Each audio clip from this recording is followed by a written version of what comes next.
Hello students, I Ravindra Sharma. Today class will be 11th. Our topic is Olympic value education. Now first of all, ancient Olympic. The Olympic began in ancient Greece thousands of years ago.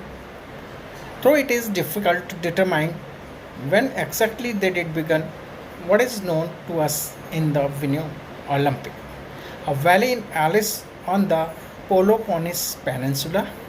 The first recorded Olympics were held in 776 BC. With the passage of time, other events such as the Hoplitotodromes, second chariot race, third pentathlon, and the pancreations events added. Hoplitodrome means foot race wearing full armor. Second, chariot race. Third, pentathlon, consisting of 5 events: jumping, javelin, sprint, discus, and wrestling. And fourth is pancreations. Pancreation, a combination of boxing and wrestling, where a player could be declared the winner only when his opponent raised his hand in defeat or lay unconsciousness in the arena. Olympic की शुरुआत हजारों साल पहले प्राचीन Greece में हुई थी। हालांकि ये निर्धारित करना मुश्किल है कि वास्तव में इसकी शुरुआत कब हुई, लेकिन हमें ये ज्ञात है कि ओलंपिक सबसे पहले किस स्थान पर आयोजित हुआ था। ओलंपिक नामक स्थान पेलोपोनेस प्रायद्वीप पर एलिस की घाटी में स्थित हुआ। यहीं पर सबसे पहले 77 ईसा पूर्व ओलंपिक आयोजन किए गए।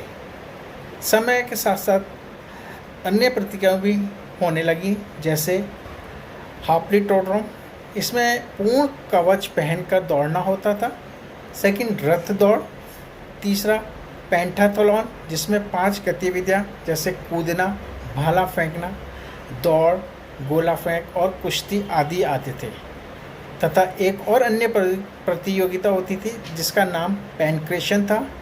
इसमें मुक्केबाजी और कुश्ती का दोनों एक खेल, जिसमें एक खिलाड़ी तभी विजेता घोषित हो सकता है जब उसका प्रतिद्वंदी हाथ उठा ले या अखाड़े में बेहोश हो जाए।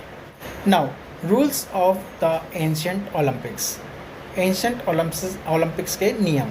First, only free born Greek males could participate in the games, and after athletes from the Roman Empire were later allowed to join.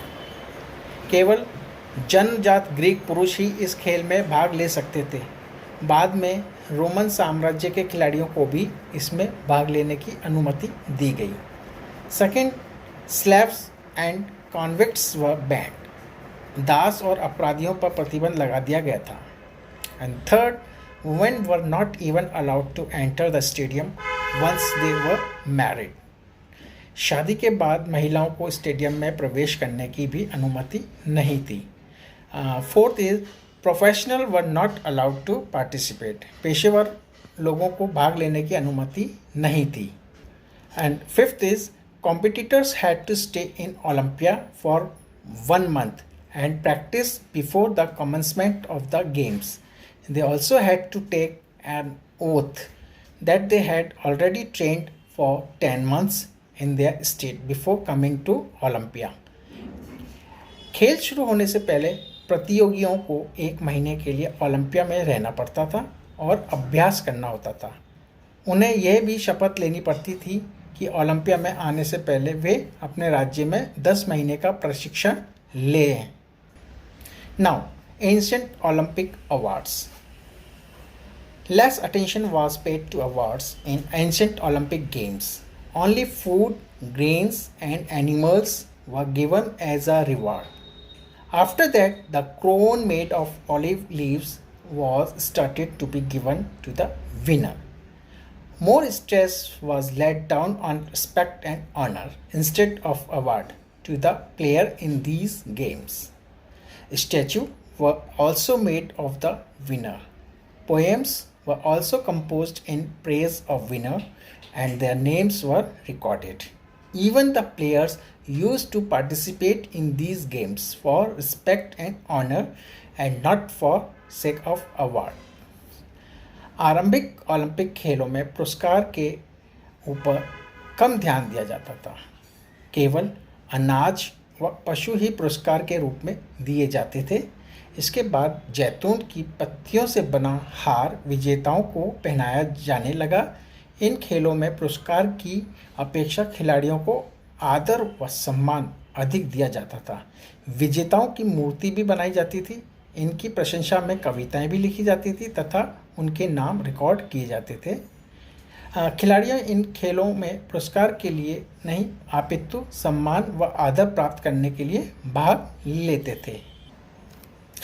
Modern Olympics. The credit to start the modern Olympic games goes to Baron Pierre de Coubertin of France. Coubertin was born in Paris on January 1st, 1862.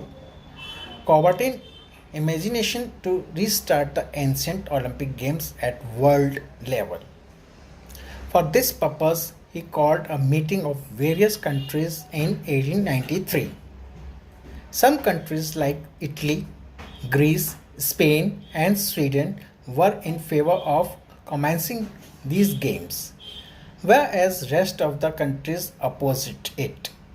Again, on June 16, 1894, a meeting of 13 countries was held in Paris, in which 75 representatives participated. It was presided over by Coubertin, and it was resolved that sports competition should be held every 4th year on the lines of Greece. Olympics games and every nation should be invited to participate. Coubertin succeeded in enlisting worldwide support, and the first modern Olympic Games were held in Athens. In 1896 Athens Olympic Games, only 9 countries participated in the first modern Olympic Games. This number gradually increased, and in 1972 Munich games.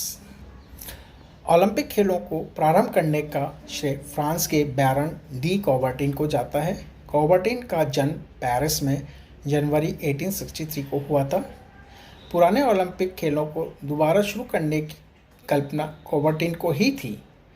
इस उद्देश्य की प्राप्ति के लिए उन्होंने सन 1893 में अनेक देशों की एक मीटिंग बुलाई। कुछ देश जैसे यूनान, स्पेन, इटली और स्वीडन इन खेलों को शुरू करने के पक्ष में थे, जबकि बाकी सभी देश खेलों को शुरू करने के पक्ष में नहीं थे। उसके उपरांत फिर 16 जून 1894 को पेरिस में 13 देशों की एक बैठक हुई, जिसमें 75 प्रतिनिधियों ने भाग लिया। इस बैठक की अध्यक्षता कॉवर्टिन ने की। इसमें यह निर्णय लिया गया कि खेल प्रतियोगिताएं ग्रीक ओलंपिक खेलों की तरह ही प्रत्येक चौथे वर्ष होनी चाहिए तथा प्रत्येक देश को इन खेलों में भाग लेने के लिए आमंत्रित किया जाना चाहिए। काफ़ी प्रयासों के बाद कॉवर्टिन को प्रथम आधुनिक ओलंपिक खेलों को एथेंस में सन 1896 में शुरू करने में सफलता मिली। इसमें विश्व के लगभग सभी देशों का सहयोग था।